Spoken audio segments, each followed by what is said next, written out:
So when we got started in 1988, there was a small group of us, one nurse, one social worker, one office person. We were a little office up on Thiel's Mount Ivy Road. I think the first year we probably took care of around 100 people. But you know, years ago when I started, hospice was really a dirty word. Nobody wanted to hear the word hospice. However, I think in the 30 years that we've been here, we have changed that. People now look to hospice with a totally different eye, but it took a long time.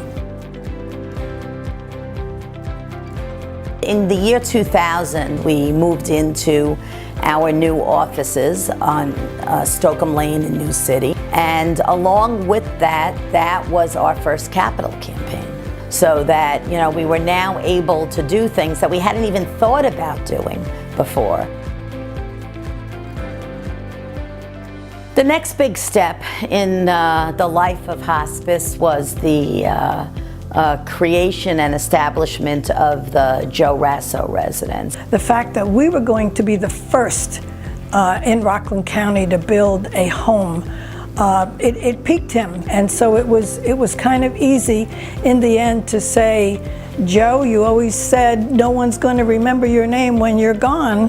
Here's your opportunity, and he took it. The Joe Raso facility was amazing. I've never experienced another hospice facility. It allowed you to feel safe and calm in a very difficult situation. Having the Raso House for the Rockland community was, I think, the best thing that this organization has done over the 30 years that I've been with them.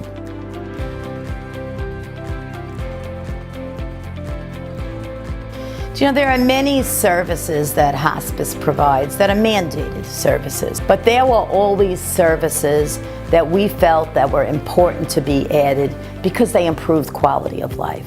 One of my proudest moments was when I was, along with my dog Piper, the first pet therapy team that our hospice ever had. One of the really rewarding experiences is that people invite us into their lives at their lowest, at the time when they are sad and they are hurting, and they allow us to kind of help them navigate this grieving process. It was something we explored as soon as my sister passed. It was just like amazing to know that there was something afterwards. You know, I think we've been an organization that has tried to look at what's the right thing to do, what's needed by the community, and to move in that direction. You know, hospice, I think, is about the best in humanity that we have to offer. We have recognized and have been told by countless people that we have made a difference in their lives. I believe that in order to be a hospice nurse, you have to have something special in your mind and in your body and in your soul. They were all incredible human beings. They were lovely, and the most important was that my dad loved each and every one of them. I never realized what an impact we made as nurses until you have a family member hug you and thank you for being there for their loved one and for them. When you go to somebody's house at their lowest point and come in and make a difference, that is rewarding. That's what made me stay for 30 years.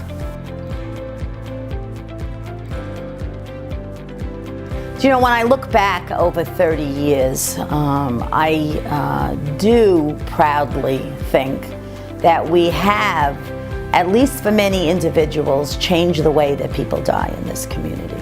You know, when people are able to have positive experiences with death and positive experiences with grief, and it might sound a little strange, but you can have positive experiences. It only creates a healthier, more grounded human being.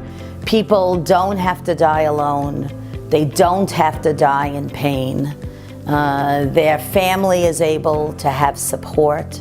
And that was something only 30 years ago that did not exist.